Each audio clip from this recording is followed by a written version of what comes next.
আসসালামু আলাইকুম, কি অবস্থা সবার? আশা করি সকলে ভালো আছেন। আমরা যারা ইনকিউবেটর ব্যবহার করে থাকি আমাদের কিন্তু সর্বদা দুটো ওয়েদারের সম্মুখীন হতে হয়। একটা হচ্ছে শীতকালে, দ্বিতীয় একটা হচ্ছে গরমকালে। সো শীতকালে যে সমস্যাটা আমাদের ইনকিউবেটর হয়ে থাকে সেটা হচ্ছে আর্দ্রতা কমে যায়। যখন আমাদের আর্দ্রতা বাড়ানোর ক্ষেত্রে কিন্তু আমরা ইনকিউবেটরে অনেক পানি দেওয়া লাগে, ঠিক আছে, ঠান্ডা হয়, গরম পানি দেওয়া লাগে, অনেক ঝামেলার সম্মুখীন হতে হয়। কারণ হিউমিডিটি ফায়ারটাই কেমন জানি বারবার নষ্ট হতে থাকে, যার ফলে আমাদের কিন্তু অনেক টাকা সেক্ষেত্রে ব্যয় হয়ে থাকে। আর গরমের সময় যে সমস্যাটা আমরা ফেস করতে হয়, আর্দ্রতা যেটা আছে এটা কিন্তু এই আর্দ্রতাটা অতিরিক্ত মাত্রায় বেড়ে যায়। তো সেক্ষেত্রে আমরা কি করে থাকি? সো অনেকে আছে আমরা ইনকিউবেটরের ভিতরে পানি দিয়ে থাকি, অনেকে আছে মুড়ি দিয়ে থাকি, অনেকে আছে বালু দিয়ে থাকি, অনেকে আছে আমরা এটা কন্ট্রোল করতে না পেরে আমাদের কিন্তু অনেক পরিমাণে ডিম নষ্ট করে ফেলি, আমরা বাচ্চাগুলোকে নষ্ট করে ফেলি।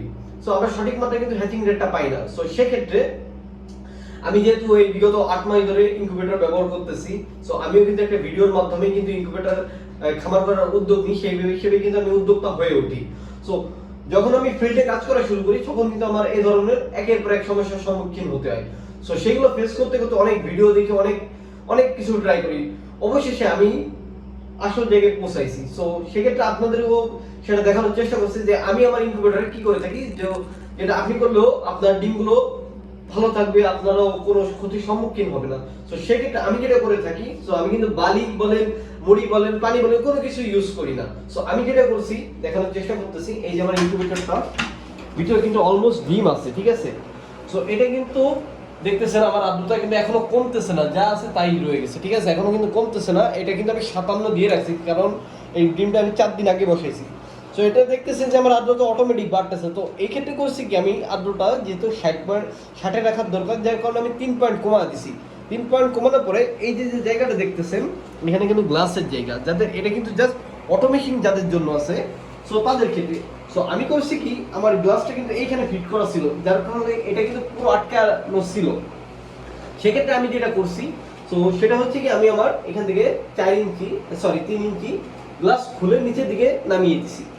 সো যার ফলে হইতেছে কি, যে এইখানে থেকে যে বাতাসটা ধরে যাও, এখান থেকে যে বাতাসটা এই ভিতরে যে আর্দ্রতা, যে মেইন যে বাতাসটা, আর্দ্রতা সম্ভবত আমরা কি জেনে থাকি, আর্দ্রতা মানে হচ্ছে কুয়াশা, ঠিক আছে। ভিতরে যে ওয়েদার, যে তাপমাত্রা, যে কুয়াশাটা হইতেছে এটা কিন্তু বাইরে নির্গত হয়ে যাচ্ছে, যার কারণে এখানে যে বেশি আর্দ্রতা, এখানে যে 60 ডিগ্রি রাখার প্রয়োজন, ঠিক আছে, এটা কিন্তু 64 পর্যন্ত সেম। আগেই বলে নি, 64 65 পর্যন্ত কিন্তু সেম। এর উপরে যদি হয়ে যায়, কারণ আমার 60 রাখার কথা, সেখানে 4.5 হাফ ডাউনে কিন্তু কোনো ধরনের আমাদের ডিমের সমস্যা হবে না। কিন্তু এর থেকে যদি বেশি হয়ে যায় তখন কিন্তু আমাদের সেই ক্ষেত্রে আমাদের ডিমটা নষ্ট হয়ে যাওয়ার সম্ভাবনা কম থাকবে। সো সেই ক্ষেত্রে কিন্তু আমি করছি কি, এই ওয়েদার গরমের কারণে আমি একটু গ্লাসটা খুলে রাখছি, ঠিক আছে। আমার এর ফলে কিন্তু আমার ডিমের কোনো সমস্যা হবে না, ঠিক আছে। আমি কিন্তু এইভাবে কিন্তু ডিম ফুটিয়ে থাকি, হ্যাচিং করে থাকি। সো ওয়েদার যখন অতিরিক্ত গরম থাকবে, আপনারা চাইলে এই ট্রিকটা অবলম্বন করে দেখতে পারেন, এই ট্রিকটা কাজে লাগিয়ে দেখতে পারেন। আশা করি আপনারা অনেক একটা ভালো বেনিফিট পাবেন, আপনার ডিমটাও সেফ থাকবে, আপনার কোনো ধরনের কোনো টাকা খরচ করা হবে না। কিন্তু আপনি যদি বালি দেন, মুড়ি দেন, সেক্ষেত্রে কিন্তু আপনার ডিমটা নষ্ট হওয়ার সম্ভাবনা বেশি থাকবে, অথবা নষ্ট হয়ে যেতে পারে। সো যার ফলে কিন্তু আপনি বড় সড়ো একটা লসের সম্মুখীন হতে পারেন। সো আশা করি বিষয়টা বুঝতে পারছেন, এটা কিন্তু নতুন উদ্যোক্তাদের জন্য, ঠিক আছে, যারা অনেক ভিডিও দেখে কোনো সুফল পাচ্ছে না, শুধুমাত্র তাদের জন্য। এর থেকে আমার থেকে যারা বড় খামারি আছে তারা কিন্তু বিভিন্ন ধরনের পদক্ষেপ গ্রহণ করে তাদের হিউমিডিটি ফায়ার আর্দ্রতা কন্ট্রোল করে থাকি। সো আমি যেটা ছোট উদ্যোক্তা হয়ে যেটা ব্যবহার করে থাকি, সো সেইটাই আপনাদের দেখানোর চেষ্টা করলাম। আশা করি সকলে বুঝতে পারছেন। সো এই ছিল আজকের ভিডিও। সো ভিডিওটি আপনাদের কাছে কেমন লাগছে সকলে কমেন্ট করে জানাবেন। এছাড়া ইনকিউবেটরের যে কোনো ধরনের সমস্যার জন্য আমাকে কমেন্ট করে জানাবেন, ইনশাআল্লাহ সকলের সমস্যার সমাধানের চেষ্টা করব ইনশাআল্লাহ। সো ভালো থাকবেন সবাই, আসসালামু আলাইকুম।